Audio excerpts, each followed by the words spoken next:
आज हम गति चैप्टर को आगे बढ़ाते हुए ग्राफिकल रिप्रेजेंटेशन ऑफ मोशन देखेंगे।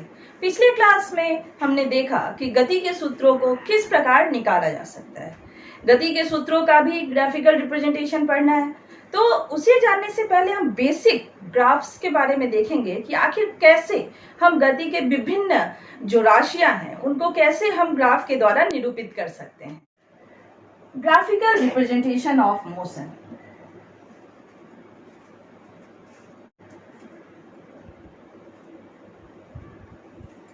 यानी गति का ग्राफीय निरूपण। ग्राफिकल रिप्रेजेंटेशन हम दो प्रकार से कर सकते हैं। पहला जो ग्राफ हम ड्रॉ करेंगे वह होगा विस्थापन और समय के बीच में, यानी विस्थापन समय ग्राफ, और दूसरा वेग और समय के बीच में, यानी वेग समय ग्राफ। पहले इन दोनों ग्राफों को हम समझें, उसके बाद फिर हम जो गति के सूत्र हैं उनका ग्राफिकल रिप्रेजेंटेशन देखेंगे कि कैसे ग्राफिकल विधि से गति के सूत्र को हम निरूपित कर सकते हैं। पहला, जैसा कि हमने देखा कि पहला जो ग्राफ होगा वो हमारा विस्थापन और समय के बीच में होगा, यानी डिस्प्लेसमेंट टाइम ग्राफ। यहाँ विस्थापन और समय के बीच में जो ग्राफ ड्रॉ करते हैं, किसी भी ग्राफ को ड्रॉ करने के लिए हमारे पास दो एक्सिस होना चाहिए, क्योंकि ग्राफ जो ड्रॉ करते हैं हम वो 2 डायमेंशनल होता है। 2 डायमेंशनल यानी एक जो है वह एक्स एक्सिस जो कि हॉरिजॉन्टल होगा और दूसरा वाई एक्सिस। यहाँ जब डिस्प्लेसमेंट टाइम ग्राफ यानी विस्थापन जो है हमारा पहले है, तो विस्थापन को कभी भी हम कहाँ रखेंगे? वाई एक्सिस पर, और टाइम यानी समय को हम कहाँ रखेंगे? एक्स एक्सिस पर। तो पहला जो ग्राफ हम ड्रॉ करेंगे विस्थापन और समय के बीच में, वो कुछ इस तरह से प्लॉट होगा। विस्थापन समय ग्राफ। पहला यहाँ हम डिफरेंट केसेस देखेंगे कि डिफरेंट स्थिति में क्या क्या हो सकता है। केस 1 में सबसे पहला केस, अगर कोई वस्तु विस्थापित ही ना हो, यानी विस्थापन उसका शून्य हो, विस्थापन उसका शून्य हो, लेकिन समय को हम नहीं रोक सकते हैं। भले ही विस्थापन शून्य होगा लेकिन समय कभी भी नहीं रुकेगा। तो इस केस में जब हम ग्राफ प्लॉट करेंगे तो वो ग्राफ कुछ इस तरह से होगा। चूंकि विस्थापन हमने हमेशा y एक्सिस पर रखा है और समय को हमने x एक्सिस पर रखा है, तो यहाँ विस्थापन शून्य है, यानी विस्थापन में कोई परिवर्तन नहीं हो रहा है। तो यहाँ हम क्या कर दिखा सकते हैं कि विस्थापन में परिवर्तन नहीं हुआ, यानी अगर वो 10 मीटर से चलना शुरू किया था और वापस वो वही बिंदु पर आ जा रहा है, तो यह सीधी लाइन होगी। विस्थापन, यहाँ समय में परिवर्तन हो रहा है लेकिन विस्थापन में बिल्कुल भी परिवर्तन नहीं हो रहा है। तो यह जो ग्राफ होगा वह पहला केस, यानी विस्थापन जहां शून्य होगा उस केस का ये ग्राफ होगा। लेकिन केस 2, यहाँ हम क्या कर रहे हैं कि कोई एक गाड़ी मान लेते हैं चलना शुरू करता है। पहले 10 मिनट में अगर वो 10 मीटर की दूरी तय कर रहा है,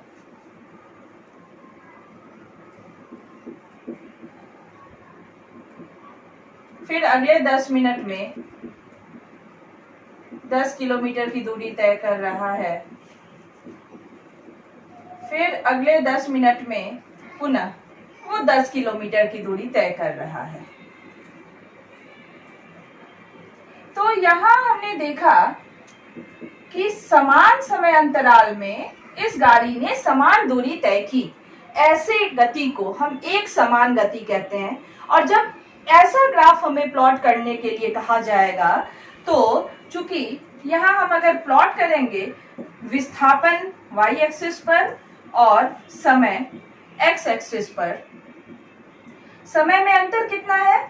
10 मिनट का। तो पहला समय हम लेते हैं 10 मिनट, फिर दूसरा 20, तीसरा 30 और चौथा 40।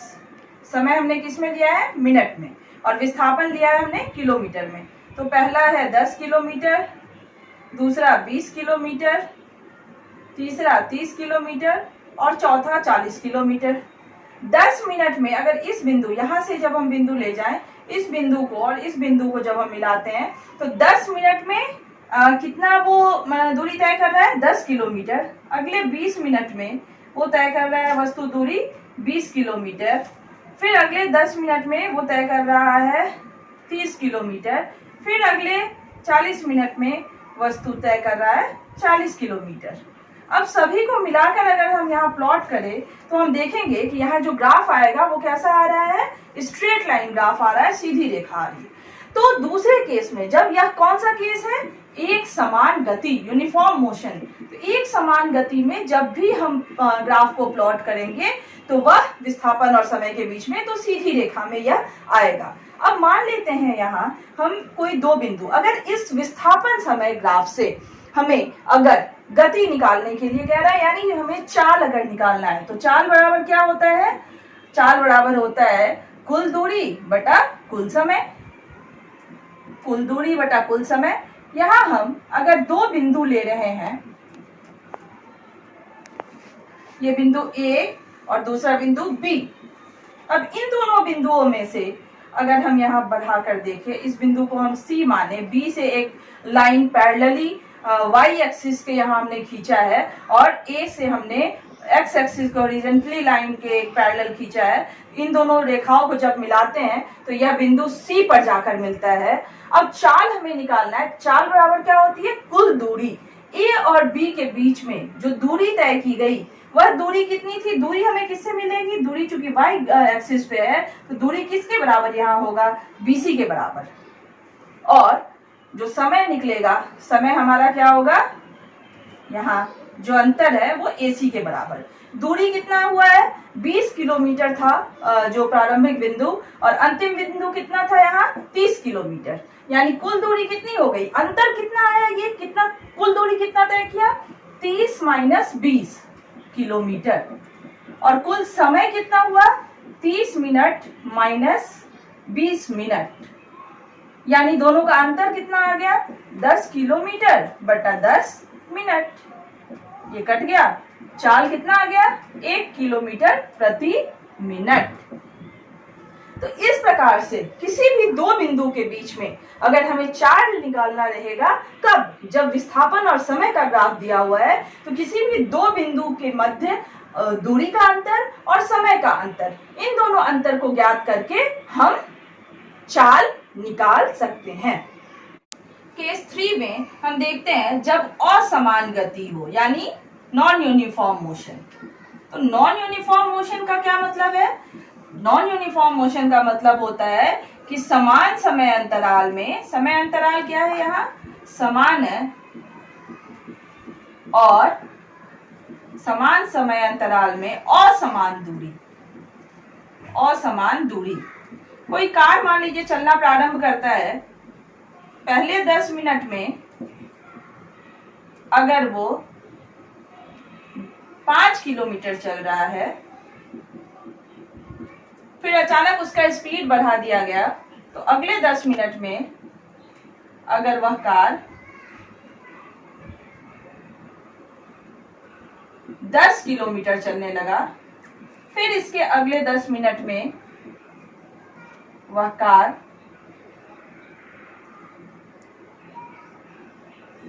20 किलोमीटर चलने लगा, तो यहाँ क्या हुआ, समान समय अंतराल में असमान दूरी वह कार तय कर पा रहा है। तो इस समय जो हम लोग ग्राफ प्लॉट करेंगे वह ग्राफ कुछ इस तरह से होगा। हम समय हमेशा कहाँ रहते हैं, लेते हैं एक्स एक्सिस पे, ये मिनट में है, और विस्थापन कहाँ लेते हैं हमेशा, वाई एक्सिस पर, जो कि किलोमीटर में है। पहला हो गया 10 किलोमीटर, 20 किलोमीटर, 30 किलोमीटर, 40, और यहाँ हमने लिया 10 मिनट, 20 मिनट, 30 मिनट, 40 मिनट। पहला 10 मिनट में जो दूरी तय की है इस वस्तु ने, वह कितनी दूरी तय की है, 5 किलोमीटर की। दोनों बिंदु को बढ़ाएंगे, यहाँ 10 मिनट को, और ये 5 मिनट किलोमीटर। अब दूसरा 10 मिनट उस गाड़ी ने तय किया 10 किलोमीटर की दूरी, यानी अगला 10 किलोमीटर कहाँ आएगा, 15 किलोमीटर के ऊपर, क्योंकि 5 और जोड़ 10 तो 15 हो गया। अगले 20 मिनट में वह चला जा रहा है 15 किलोमीटर पे। फिर अगले 20 मिनट में 15 और जोड़ 20, यहाँ तक क्या हुआ, 5 जोड़ 10, और अब कितना हो गया, 15 और 15 जोड़ 20 कितना हो गया 35, यानी वो कितना दूरी तय कर चुका है 30 मिनट में कितनी दूरी तय कर चुका है वो 35 किलोमीटर। अब जब यहाँ हम ग्राफ प्लॉट करेंगे तो ये ग्राफ हमारा कुछ इस प्रकार आएगा। तो ऐसा जो ग्राफ होगा, यह जो ग्राफ होगा यह किस ग्राफ के लिए होगा, कैसी गति के लिए होगा, असमान गति के लिए। यहाँ जब भी हम वेग या चाल निकालेंगे तो असमान गति के केस में हम कैलकुलेशन नहीं कर सकते हैं। चाल का सिर्फ एक समान गति में ही चाल निकाल सकते हैं, क्योंकि यहाँ हर बिंदु पर चाल अलग अलग हो जा रहा है। तो यह था असमान गति का ग्राफ। अब हम दूसरे प्रकार का ग्राफ होता है वेग और समय के बीच में ग्राफ। तो वेग और समय ग्राफ जानने के लिए हम अलग अलग यहाँ भी केस को देखेंगे। तो सबसे पहले हम ये समझे कि यहाँ भी समय हम कहाँ लेंगे, एक्स एक्सिस पर, और वेग को कहाँ रखेंगे, वाई एक्सिस पर। वेग का हमेशा मात्रक होता है, ऐसा ही मात्रक अगर देखें तो मीटर प्रति सेकेंड, और समय का सेकेंड। वेग समय ग्राफ का जो पहला केस है उसमें है कि अगर वेग में परिवर्तन शून्य है। वेग में परिवर्तन शून्य का क्या अर्थ है कि वेग में कोई भी परिवर्तन नहीं हुआ है। वेग में परिवर्तन कब नहीं होगा, जब विस्थापन शून्य होगा। जब विस्थापन शून्य होगा तो वेग भी शून्य होगा। अगर कोई गाड़ी मान लीजिए चलना प्रारंभ करता है, अगर शुरू में उसकी गति रहती है 20 मीटर प्रति सेकेंड और कुछ समय के बाद भी उसकी गति रहती है 20 मीटर प्रति सेकेंड, फिर उसकी गति रहती है 20 मीटर प्रति सेकेंड, यानी इसके वेग में कोई भी परिवर्तन नहीं आ रहा है, तब इस केस में जो ग्राफ प्लॉट होगा वो ग्राफ कुछ इस तरह से होगा। यहाँ जो वेग हो गया वो क्या हो गया, एक समान, यानी यूनिफॉर्म वेलोसिटी यहाँ ये दर्शा रहा है। तो वेग और समय, समय यहाँ हम अगर सेकेंड में लेते हैं, यहाँ ये 10 मीटर प्रति सेकेंड और ये 20 मीटर प्रति सेकेंड, चूंकि वेग में परिवर्तन नहीं हो रहा है तो यहाँ जो ग्राफ आएगा वह इस तरह से ग्राफ आएगा।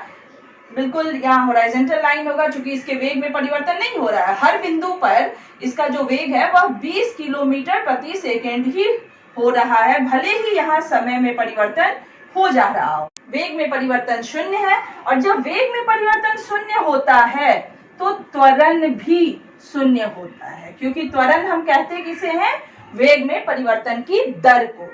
तो वेग में परिवर्तन जब शून्य है तो त्वरण भी क्या होगा, यहाँ शून्य होगा।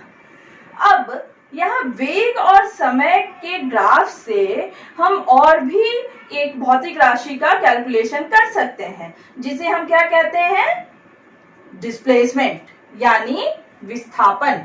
विस्थापन हम कैसे निकालेंगे, अब यहाँ विस्थापन बराबर क्या होता है, वेग गुना समय।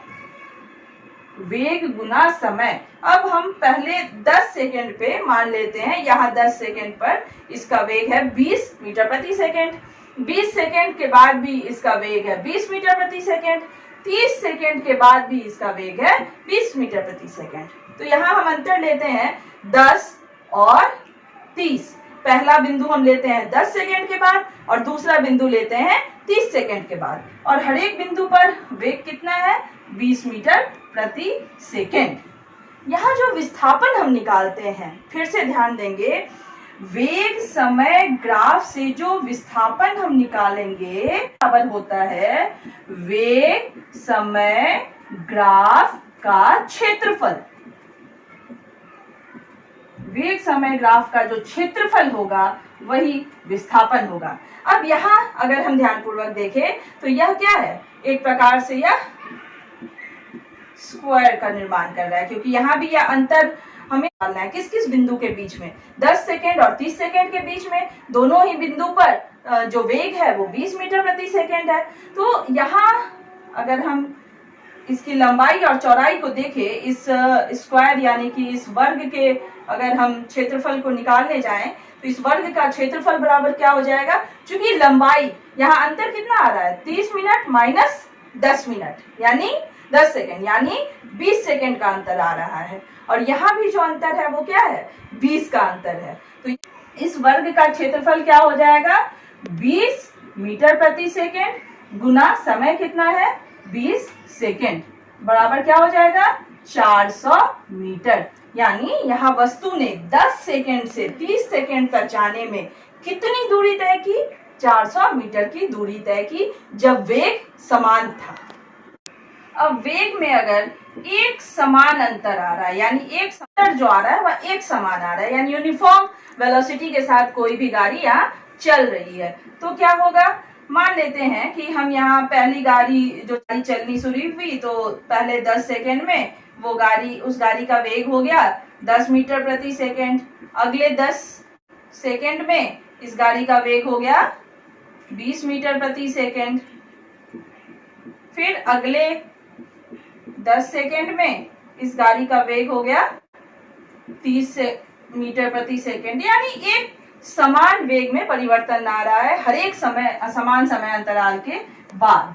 तब यहाँ जो ग्राफ हम लोग प्लॉट करेंगे, वेग रखेंगे किस तरफ? y एक्सिस की तरफ, जो कि मीटर प्रति सेकेंड में है यहाँ, और समय x एक्सिस की तरफ, जो यहाँ सेकेंड में है।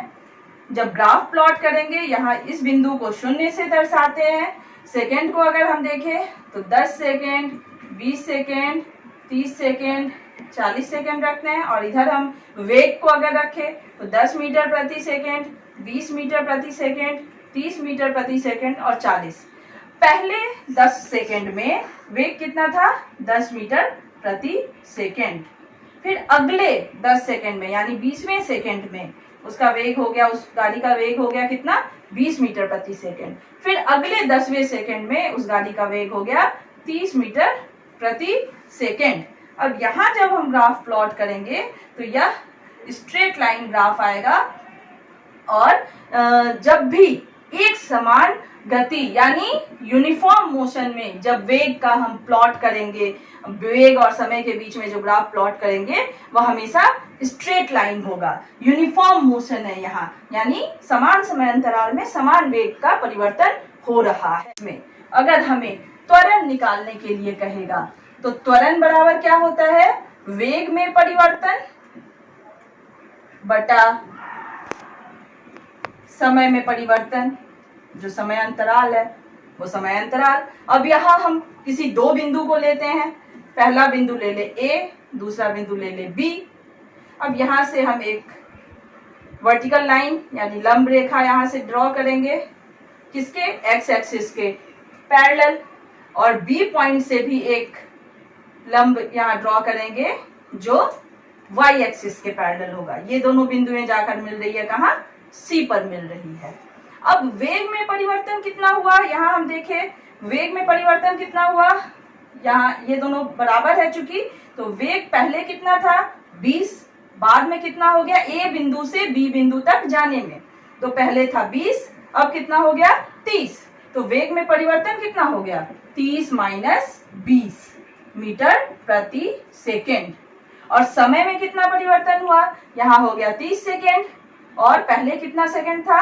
20 सेकेंड। तो यह जो अंतर है AC का, यह अंतर कितना आया? 30 माइनस 20 सेकेंड, अर्थात त्वरण कितना हो गया? 10/10 मीटर प्रति सेकेंड स्क्वायर बराबर 1 मीटर प्रति सेकेंड स्क्वायर। इस प्रकार से वेग समय ग्राफ से हम त्वरण ज्ञात कर सकते हैं। वेग समय ग्राफ से विस्थापन ज्ञात करने के लिए, चूंकि यहाँ हमें विस्थापन, हमने देखा कि विस्थापन बराबर क्या होता है? तो वेग समय ग्राफ का क्षेत्रफल, जिस बिंदु में अंतर देख रहे हैं वहां उसका क्षेत्रफल, वेग समय ग्राफ का क्षेत्रफल। यहाँ हम कहां से कहां जा रहे हैं? बिंदु A से बिंदु B। तो यह कितने क्षेत्रफल को कवर करता है? यह जो कवर करेगा, इस बिंदु को हम मान ले D और इस बिंदु को मान ले E। तो हमारा यह जो आकृति है A, B, D और E, उसका जो क्षेत्रफल होगा A, B, D और E का क्षेत्रफल जो होगा वह दे देगा विस्थापन। अब A, B, D, E का क्षेत्रफल हम कैसे निकालेंगे? A, B, D, E का क्षेत्रफल निकालने के लिए अगर हम गौर से देखें यहाँ, तो यह दो प्रकार की आकृति से बना हुआ है। एक तो त्रिभुज है ऊपर वाली आकृति, और दूसरा आयत है, नीचे वाली आकृति। तो इस त्रिभुज और आयत को अगर जोड़ दे तो कुल क्षेत्रफल निकल जाएगा, जिससे हमें विस्थापन ज्ञात हो जाएगा। तो ए बी डी ई किसका किसका योग है? त्रिभुज ए बी सी का क्षेत्रफल जोड़ आयत ए सी डी ई का क्षेत्रफल। विस्थापन बराबर होता है त्रिभुज का क्षेत्रफल जोड़ आयत का क्षेत्रफल। तो त्रिभुज का क्षेत्रफल कितना होता है? 1/2 गुना आधार गुना ऊंचाई, बेस इंटू हाइट। यहाँ आधार कितना है इस त्रिभुज का? AC। तो AC जो है उसका मान कितना है? यहाँ हमने देखा 30 - 20, अंतर कितना आया था? 10। और ऊंचाई BC कितना आया था? यहाँ 30 - 20, यानी यह अंतर भी आया 10। जोड़ लंबाई कितनी है? यहाँ अगर देखें, यहाँ 0, CD की लंबाई कितनी होगी? 0 से कहाँ तक गया है? 20 तक। तो 0 से 20 कितना हो गया? 20। और चौड़ाई कितनी है? D और E के बीच का अंतर यानी ED जो है, तो यह कितना है? 10। अब इसे हम सॉल्व करेंगे तो आ गया 50 जोड़ 200, अर्थात कितना हो गया? 250 मीटर। ये हो गया हमारा विस्थापन। अब तीसरे केस में हम सेम लेते हैं, एक समान गति लेते हैं और हम मान लेते हैं कि कोई भी वस्तु जो है वह 0 वेग से चलना प्रारंभ किया। जो प्रारंभिक वेग है वस्तु का वो है 0 और अंतिम वेग मान लेते हैं हमें 20 मीटर प्रति सेकेंड। यानी प्रारंभिक वेग u कितना है? यहाँ 0 और अंतिम वेग है v 20 मीटर प्रति सेकेंड। और समय में जो अंतर है वो हम मान लेते हैं कि 20 सेकेंड में वह पहुंचा है 20 मीटर प्रति सेकेंड पर। तो अब यहाँ अगर हमें निकालना है वेलोसिटी टाइम ग्राफ से क्या? त्वरण। तो त्वरण बराबर क्या हो जाएगा? पुनः अंतिम वेग माइनस प्रारंभिक वेग, यानी वेग में परिवर्तन। वेग में परिवर्तन कितना आया? 0 से 20, यानी वेग में परिवर्तन कितना है? 20। और समय में अंतर कितना है? 20 सेकेंड का। तो समय में अंतर भी क्या हो जाएगा? 20 सेकेंड। 20 - 0 बटा 20, ये है मीटर प्रति सेकेंड में और ये है सेकेंड में। तो 20/20 मीटर प्रति second square equal to 1 metre प्रति सेकेंड स्क्वायर। अगर इस तरह का ग्राफ भी दिया हुआ है तो हम त्वरण निकाल सकते हैं। और विस्थापन कैसे निकालेंगे? विस्थापन बराबर क्या होता है? वेग समय ग्राफ का क्षेत्रफल। वेग समय ग्राफ का क्षेत्रफल, यहाँ चूंकि यह क्या है? किस बिंदु से? 0 बिंदु से प्रारंभ होकर 20 तक जा रहा है, तो यहाँ जो क्षेत्रफल निकलेगा वह सिर्फ, अगर इस बिंदु को हम A बिंदु मान ले, इस बिंदु को हम B बिंदु मान ले और यहाँ ये है O बिंदु, तो त्रिभुज OAB का क्षेत्रफल। और त्रिभुज का क्षेत्रफल क्या होता है? 1/2 गुना आधार गुना ऊंचाई। तो आधार कितना है यहाँ हमारा? 20। 0 से प्रारंभ करना शुरू हुआ था और कहाँ तक गया था? 20 सेकेंड तक। तो आधार हो गया 20 और ऊंचाई कितनी है हमारी? 20 मीटर प्रति सेकेंड, यानी ऊंचाई भी है 20।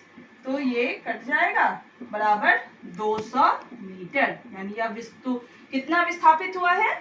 200 मीटर तक यह वस्तु विस्थापित हुआ है। तो इस प्रकार से वेग समय ग्राफ से हम त्वरण भी निकाल सकते हैं और विस्थापन भी निकाल सकते हैं, जबकि विस्थापन समय ग्राफ से हम सिर्फ और सिर्फ चाल निकाल सकते हैं। और हाँ, विस्थापन के बारे में बता सकते हैं कि वस्तु विस्थापित हुआ है या नहीं। आज का प्रश्न,